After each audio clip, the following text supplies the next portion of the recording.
Welcome to the Hot and Healthy Show, conversations that change the way women work and live. I'm your host, Nicole Van Hattem, holistic health coach, TEDx speaker, and bestselling author.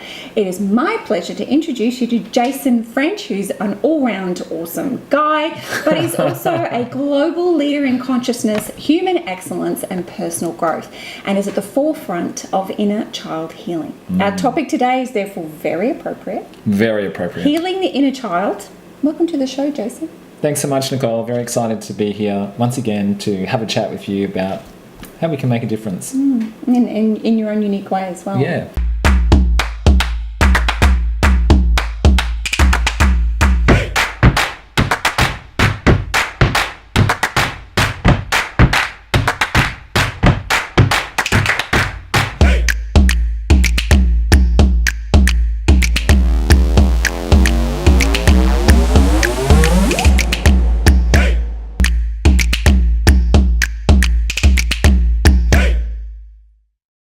So when I met Jason, you were like an Energizer joy bunny. Which is kind of interesting because I was going through a massive crisis at the time. No, but you were kind of like bouncing around. You're a great hugger, and we were standing over the river, and we were just having the most amazing, inspired conversations. And it was just awesome. It was just so good to be around your energy. So thank you for being you. Oh, thanks, Nicole. I greatly appreciate that because there was that change, like I said, that transition for me at that point in time, and that's when I had the download of what it is that I had to do and be, and what my role was. So you had to go through that crisis to get the clarity. Yeah. Maybe that's the title of the book. Crisis to Clarity. All right. There's a program. Write that down. So how did you pick the title?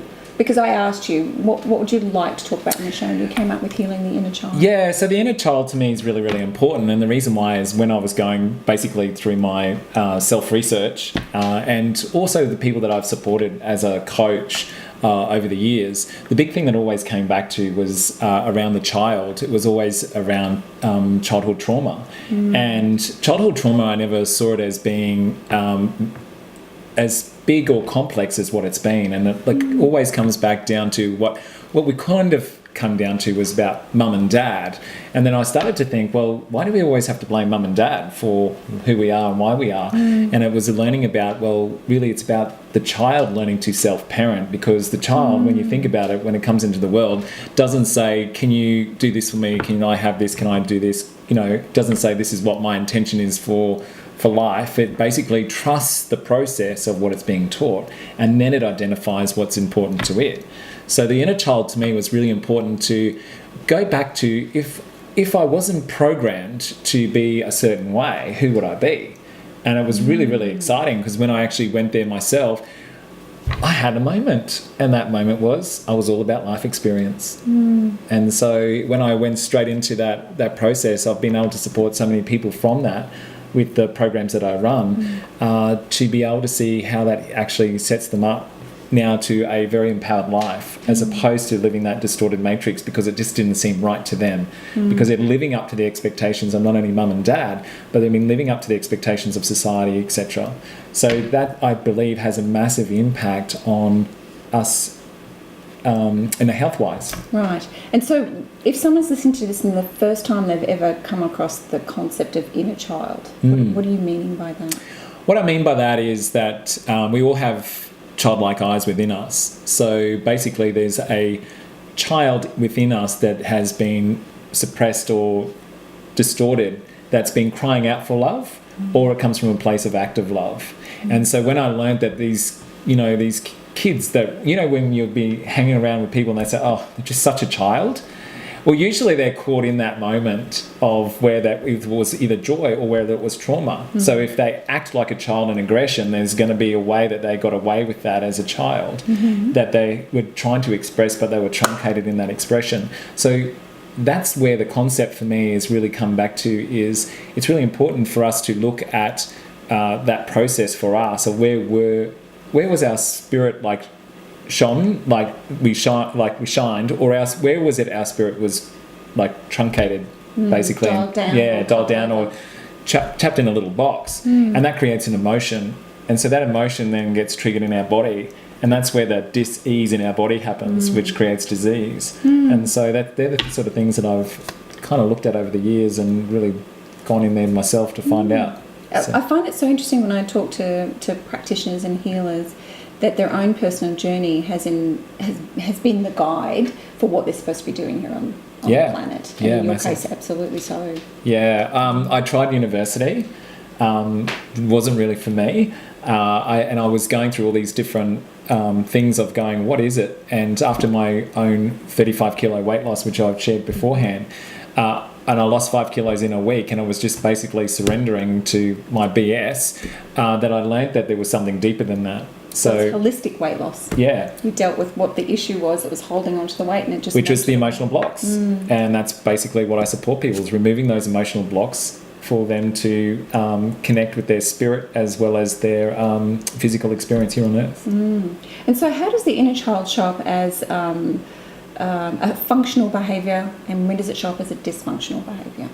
Well, that's actually a really good question, because like with dysfunctional behaviour, I mean, we're so good at identifying dysfunctional behaviour, because like I say, a cry for love is usually we will feel an emotion or a trigger that may occur in a situation where it reminds us of a previous event as a child. And it could be the loss of a parent. It could be the loss of, some people struggle with vulnerability. One of my clients that I've worked with has gone through massive disconnection, struggles with vulnerability, but it's because of the grief and loss that she's experienced as a child from 5, 6, and then 12, and then onwards from that, kept on attracting grief. And once we went through the processes of the inner child healing, she's been freed of that. And so how does her life look different now? Massive. Like I've done interviews with her as well, and so she's actually she's got a healing program on grief and all that sort of stuff as well. So that's what I mean. It's like that turns into purpose, and that's really when we actually go back to that point of where we see it as like the trauma. There is actually always a gift in the trauma, but we don't understand that at the time because we haven't been really taught that. Because if you think about it, when a traumatic experience happens, we try to put everyone's issues come up, and they try to suffocate that person so they don't hurt, and it's their own feeling of pain that they don't want them to discover. Okay. So using the example of someone who 3 years old has a bad experience, maybe they were attacked by a dog and the family blames it on them. Yep. Okay, inner child hasn't been heard, has been dismissed, has been said they're wrong. Yep. How could that show up as a disordered behaviour or a not helpful behaviour later? Well, it shows up in many ways, because if they're always looking for approval, they can be rebellious. Do you know what I mean? Or and just being heard, they can become rebellious. And so what I mean by rebellious is they will just do everything out of, I can't really say what the word is, but rather than F you, it's like, thank you. We can say that. Yeah, okay. So that rebellion comes out of aggression, do you know what I mean? Because they haven't been felt, heard or seen. And that's the problem that a lot of people struggle with, is that, when I talk to a lot of women that I work with, or even the men, like I'm finding that their vulnerability has been dismissed. And, and a lot of that is because of the disconnection that was being driven from fear, as their parents have, for instance, and it's just being passed down. So if the parents haven't actually connected with their vulnerability, then it passes down to the child. They'll dismiss the child's vulnerability because they'll be seen as weak. Right. Do you know what I mean? So that's where you just suck it up. The dog bit you, well, just suck it up, You can't be a princess, or you can't be a prince all your life, However, there's impacts. Yeah. There are impacts, and it's a case of acknowledging it. And that's been the big thing that I've learned about it, is really our pain needs to be acknowledged. And, I've heard so many of the, slaying the dragons and all that sort of stuff. When they're chasing you, we're actually supposed to turn around and see them and love them. Wow. Because that's with the inner child. We're actually learning to love it, as opposed to fighting it, because the child's crying out for love. And that's where the self-parenting comes into play. So let's talk a bit more about the self-parenting. So I guess there are people who are reacting to their lives unknowing that there's actually an inner child healing required. And then there are those who are going, I think I have some issues from the past, or from my upbringing, or some bad experiences. What would what process would you take them through? First, I basically would identify for them what's actually occurring right now for them. And so basically what usually is occurring is, like, for instance, with me, I went through a lot of emotional abuse, and not necessarily from mum and dad. It was from a bigger, wider circle of that. So I kept on attracting that, but I couldn't understand why I kept on attracting it. And so it was coming through covert manipulation. It took me 42 personalities for me to actually work out that it was a grandfatherly figure. Wow. Yeah, and that it was the covert, was the torment, the mental torment. And so when that actually came into play, I was like, oh my God, I was like, once I learnt about it and faced it, I was like, this is amazing, because now I have a gift. What do? I support people with emotional healing. Right, absolutely. So I was being set up to be able to create change, because otherwise, if I didn't take ownership of it, then I would have been kept running from it, and I would have continued attracting the manipulation. Right. And which was really, really interesting. So I always kept, well, I shouldn't say always, but there was a lot of things that kept on repeating that was around that part of being. And you weren't aware at the time? I wasn't aware. I just kept on hitting my head up against the wall going, why do I keep on doing this? Why do I keep doing this? Same experience, attracting similar people. Yeah. I just would recruit them and like 42 different people. Like I'd come to that moment of change, but I would run from it. So rather than confront them, I would move away. Okay. And so then by moving away, I'd then attract it somewhere else. The last time, but I confronted it.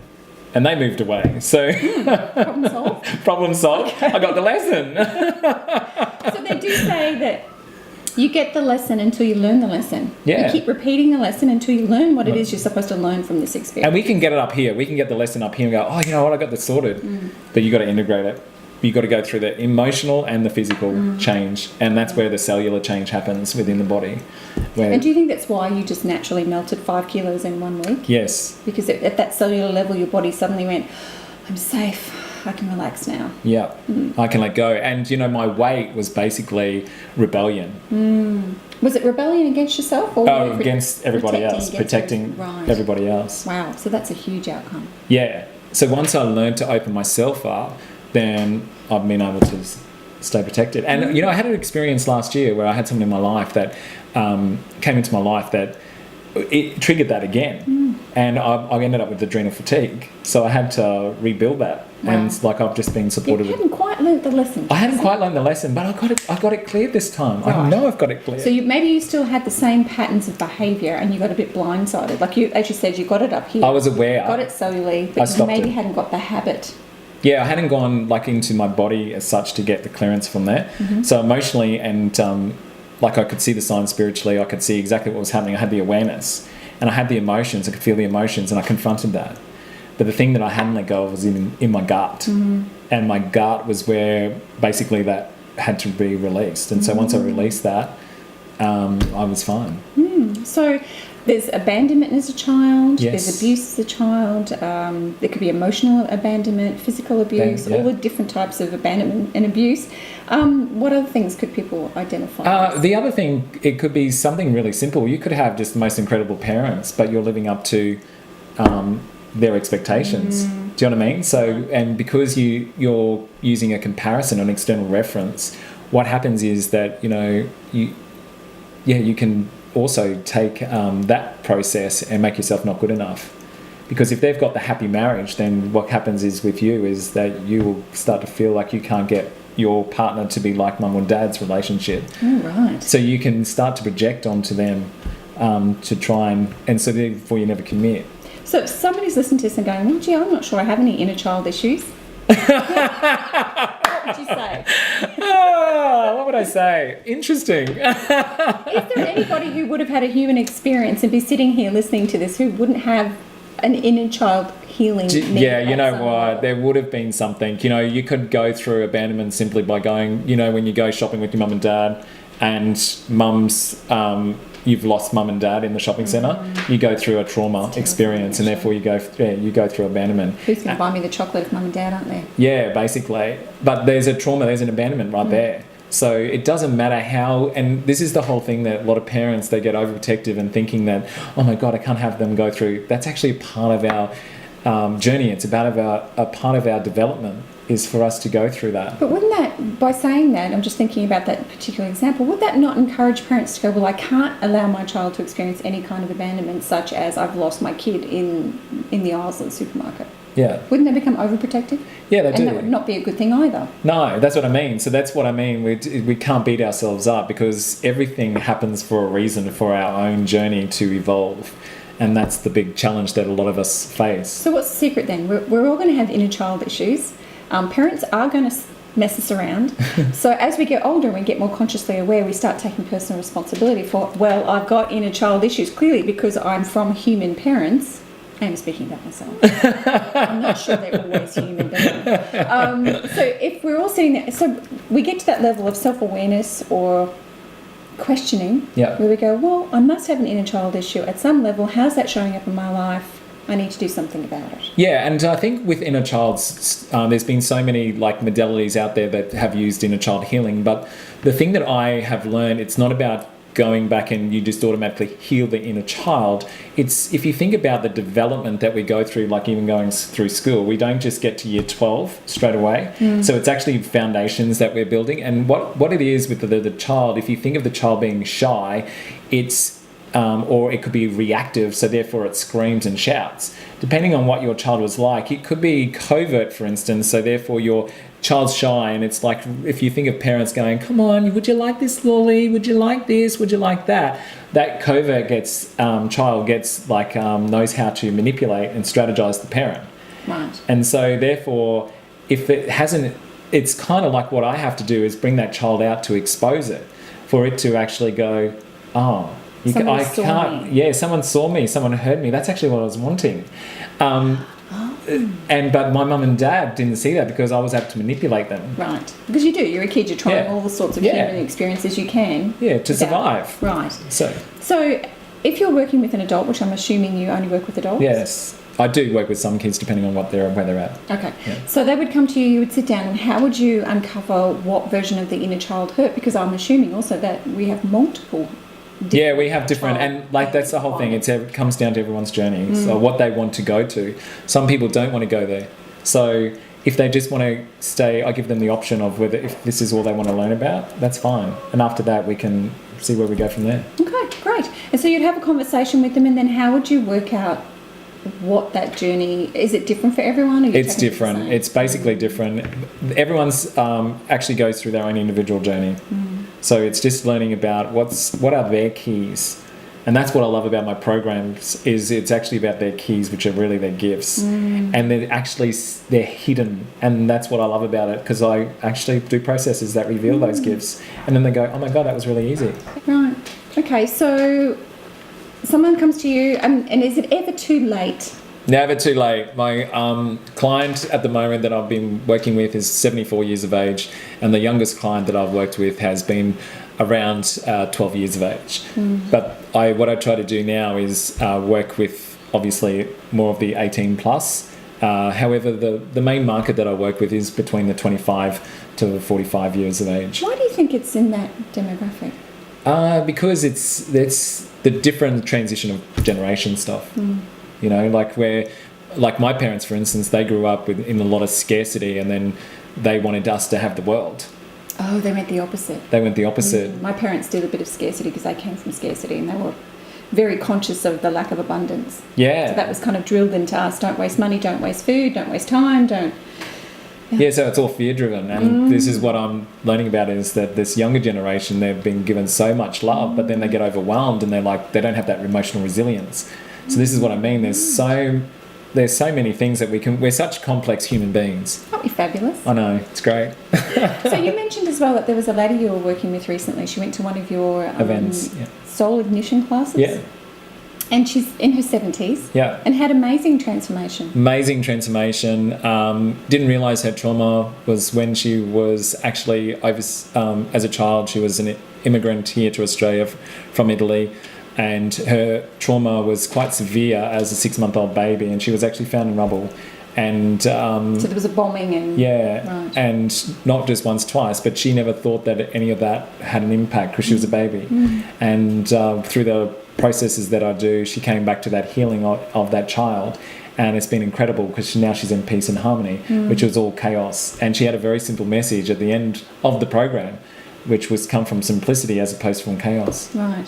And so in her life, even in her 70s, what she's now experienced is an inner peace and calm that she never had before. Yeah, she's so grateful. Never too late. It's never too late. Go see him. And that's one of the things that I heard some of the younger generation have said to me is that when they look at the people above, like age groups above them, seeing what they have to deal with, they say clean up your crap now because it's a lot easier than doing it when you're that age. Absolutely. I mean, you have more decades of misery and chaos and pain and hurt and desire unfulfilled. And imagine if we all got to a certain age, maybe in our teens, early 20s, where we had that self-realisation and we cleaned up all the child hurt and healed the inner child. What would our lives be like for another 40, 50 years after that? Yeah, and the most beautiful part about that is when we heal our own inner child, we actually liberate those family members as well.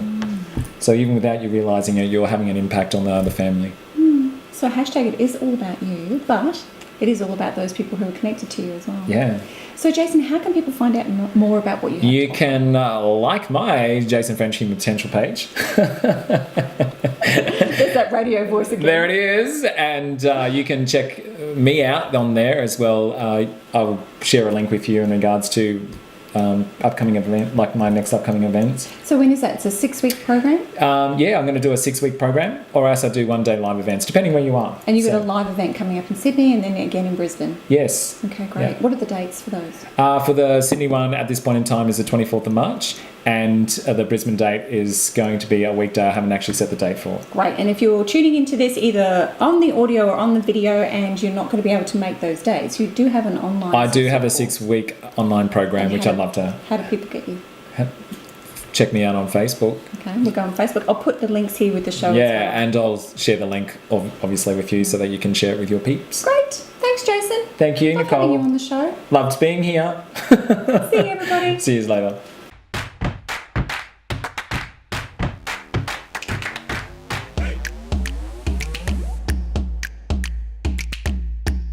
If you like this episode, make sure you hit the subscribe button and go and check out all our other videos. I'll see you in the next one.